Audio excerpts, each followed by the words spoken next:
नमस्कार दोस्तों, quantum mind के एपिसोड नंबर 2 में आपका स्वागत है। आज हम बात करने वाले हैं जो वाइब्रेशंस हमारे आजू बाजू में है वो एक्चुअली करते क्या है। सबसे पहले हम देखते हैं कि पिछले एपिसोड में हमने क्या देखा। पिछले एपिसोड में हमने बात की कि हर एक एटम एक अलग फ्रीक्वेंसी से वाइब्रेट होता है। जैसे कि हाइड्रोजन का एटम अलग फ्रीक्वेंसी से वाइब्रेट होता है, ऑक्सीजन का एटम अलग फ्रीक्वेंसी को वाइब्रेट होता है। अगर दो एटम एक साथ आते हैं तो उसका वाइब्रेशन बदल जाता है और हर एक वाइब्रेशन उसमें कुछ इंफॉर्मेशन और एनर्जी स्टोर करके रखता है जो वो इमिट करता है। जैसे कि मैंने बताया था कि सपोज ये ऑब्जेक्ट है, ये ऑब्जेक्ट बहुत से एटम से बना है, तो इसमें से कॉमन वाइब्रेशन बाहर निकल रहा है और वो यूनिवर्स में जा रहा है। तो हम एज अ ह्यूमन बीइंग क्या कर रहे हैं? We are just translating the vibrations. थोड़ा इसको समझने की कोशिश करते हैं। जैसे कि आप एक एग्जाम्पल ले लो, हमारे घर में केबल टीवी होता है, तो केबल टीवी का जो केबल होता है उसमें क्या होता है एक्चुअली? उसमें होता है करंट। पर हम वो केबल टीवी का केबल देख के नहीं बता सकते कि उस करंट में क्या क्या इंफॉर्मेशन है। उस करंट में, उस वाइब्रेशन में जो भी इंफॉर्मेशन है वो हम तक पहुंचने के लिए हमें उस केबल को टेलीविजन से कनेक्ट करना पड़ेगा। टेलीविजन में ऐसा कुछ मैकेनिज्म होता है जो उस करंट में जो भी इंफॉर्मेशन स्टोर्ड है, चाहे जो पिक्चर्स हो, वीडियोस हो, साउंड हो या फिर टेक्स्ट हो, जो कुछ हो वो ट्रांसलेट करके हमें टेलीविजन स्क्रीन पे दिखाता है। हमें टेलीविजन स्क्रीन पे जो भी दिखता है वो सब इंफॉर्मेशन वो करंट में आती है। दूसरा वाला एग्जांपल देखते हैं लैंडलाइन का। हम लैंडलाइन में जब बात करते हैं तो ये होता है माउथपीस, ये होता है ईयरपीस। माउथपीस में जब हम बात करते हैं तो हमारे साउंड का ट्रांसलेशन होता है एक करंट में और वो करंट पूरा वायर में से चला जाता है। दूसरा पर्सन जिससे हम बात कर रहे हैं उसके ईयरपीस तक वो करंट और वाइब्रेशन चला जाता है। उसमें इंफॉर्मेशन क्या स्टोर्ड है? जो भी हमने बात की है वो इंफॉर्मेशन उस करंट में स्टोर्ड है। जैसे ही वो उसके ईयरपीस तक पहुंचता है तो ईयरपीस में ऐसा ट्रांसलेटर है जो उस करंट में जो भी आवाज है, आपकी आवाज, वो ट्रांसलेट करके दूसरे आदमी को वो सुना सकता है। मतलब हर जगह करंट है और ट्रांसलेटर्स हैं, जो ट्रांसलेटर्स हमारे सेंसेस को उसकी इंफॉर्मेशन देते हैं। जैसे कि हमने इसी का एग्जांपल लेते हैं, ये एक बॉक्स है, इस बॉक्स में से वाइब्रेशंस निकल रहे हैं और उन वाइब्रेशंस का ट्रांसलेशन करने के लिए हमारे बॉडी में 5 सेंसेस हैं। जैसे कि इसमें एक वाइब्रेशन आया और वो वाइब्रेशन मेरे इस ट्रांसलेटर, मेरे आईज तक पहुंचा, तो वो इसमें इंफॉर्मेशन जो स्टोर्ड थी वो आईज ने डिकोड की। आईज ने कौन सी इंफॉर्मेशन डिकोड की? इसका शेप क्या है, इसका कलर क्या है, वो डिकोड करके हमारे ब्रेन तक उसको पहुंचाया। अगर इसका जो भी फील है, स्पर्श बोलते हैं उसको, तो जो भी फील है वो भी हम ट्रांसलेट करके हमारे ब्रेन तक पहुंचा सकते हैं। तो हमारे आजू बाजू में जो भी वाइब्रेशंस हैं वो सभी वाइब्रेशंस हमारे ये सेंसेस तक आते हैं। जिन वाइब्रेशन में इंफॉर्मेशन स्टोर्ड है और जो भी हमारे सेंसेस डिकोड कर सकते हैं, उतना ही यूनिवर्स हमें समझ में आता है। ये बात थोड़ी डीप है, आप समझने की कोशिश कीजिए।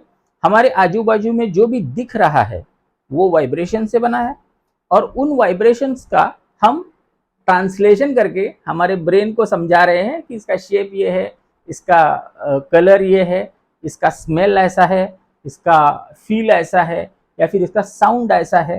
ये सब बातें हमारे ब्रेन तक पहुंच रही है।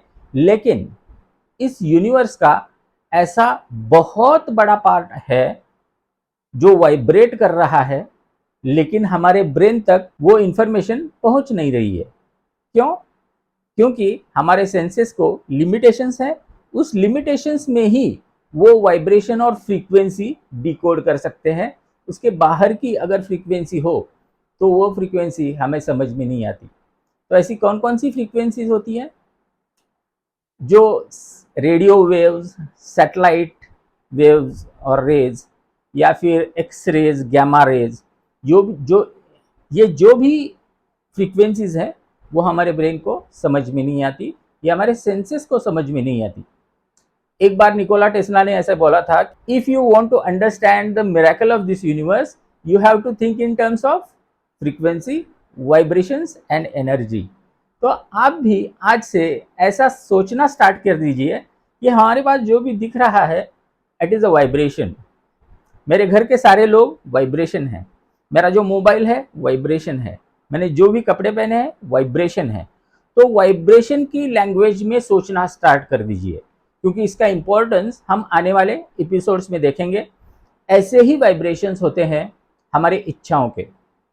अगर आपको गाड़ी चाहिए तो उसका एक वाइब्रेशन है। अगर आप किसी बीमारी से जूझ रहे हैं तो उसका एक वाइब्रेशन आपके शरीर में आ चुका है बीमारी का। मतलब everything is vibration. The money you need has vibration, the home you want to own has a vibration. जो भी आपको चाहिए, जो भी आपको नहीं चाहिए, वो सब चीजें वाइब्रेशन है, और वो हमारे आजू बाजू में है। और हम उनमें से कौन से वाइब्रेशंस को ट्यून हो चुके हैं। सपोज कि एक पर्सन एक महीने में 10,000 रुपए कमाता है, इसका मतलब उसने उसकी ट्यूनिंग 10,000 रुपीज इस वाइब्रेशन को कर ली है। इसका मतलब ये नहीं है कि पैसे का वो एकमात्र वाइब्रेशन है, पैसे के बहुत सारे वाइब्रेशंस हैं। आप कौन से वाइब्रेशन से वाइब्रेट कर रहे हो। आपके शरीर में जो भी व्याधि, बीमारी है, उसके वाइब्रेशन को आपकी बॉडी वाइब्रेट कर रही है। और जो भी कार आप लेना चाहते हो उसको भी एक वाइब्रेशन है। So everything is vibration. आपको सिर्फ इन वाइब्रेशन का लॉ समझ में आना चाहिए। तो हम एक एग्जाम्पल से ये समझने की कोशिश करते हैं कि ये वाइब्रेशन हमारे बॉडी में आते कैसे हैं, हमारे लाइफ में आते कैसे हैं। हमारे सबके घर में रेडियो होता है। अगर हमने अपना रेडियो एक स्टेशन से ट्यून कर लिया तो वो स्टेशन हमारे रेडियो में बजना स्टार्ट हो जाता है। इसका मतलब ये नहीं है कि दूसरे सारे स्टेशंस बंद हो गए। इसका मतलब ये है कि आपने उस स्टेशन की वाइब्रेशन को आपका रेडियो ट्यून इन कर लिया, तो आपके रेडियो में वो प्रोग्राम बजने लगा। सेम ऐसे ही आप खुद को एक रेडियो समझो, और इस रेडियो में कौन कौन से स्टेशन चल रहे हैं। आप कौन से घर में रहते हैं, आपके कौन से फ्रेंड हैं, आपकी कौन सी गाड़ी है, आप कितना पैसा कमाते हैं, आपको कौन सी बीमारियां हैं, आप टेंशन में हैं, चिंता में हैं, दुख में हैं। ये जो भी स्टेशंस इसमें चल रहे हैं, उन सब स्टेशंस को हमने ट्यून किया है। और ये ट्यूनिंग होता कैसे है। आपको शायद लगेगा कि थॉट्स की वजह से ये ट्यूनिंग होता है। नहीं, ये ट्यूनिंग अलग तरह से होता है, और ये आपको शायद यूट्यूब पे कहीं देखने नहीं मिलेगा। तो ये ट्यूनिंग होता कैसे है, हमारे थॉट्स का उसमें कितना कंट्रीब्यूशन है, ये अगर आपको जानना है तो आपको अगले एपिसोड का वेट करना पड़ेगा। हमारे एपिसोड्स आते रहेंगे every Tuesday, Friday and Sunday को शाम को 7 बजे। नेक्स्ट वीडियो के नोटिफिकेशंस ऑन करने के लिए पहले चैनल सब्सक्राइब कीजिए, बाद में बेल आइकन दबा के ऑल पे क्लिक कीजिए, तो आपके नोटिफिकेशंस ऑन हो जाएंगे और सबसे पहले आपको ये पता चलेगा कि इस चैनल पे वीडियो अपलोड हो चुका है। Don't miss this opportunity to learn something beyond law of attraction.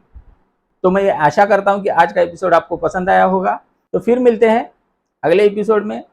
तब तक इस वीडियो को लाइक कीजिए, शेयर कीजिए और कमेंट ज़रूर कीजिए, क्योंकि उसी से हमारे चैनल की रीच बढ़ेगी। तो आज की वीडियो में इतना ही, फिर मिलते हैं नेक्स्ट वीडियो में। तब तक नमस्कार।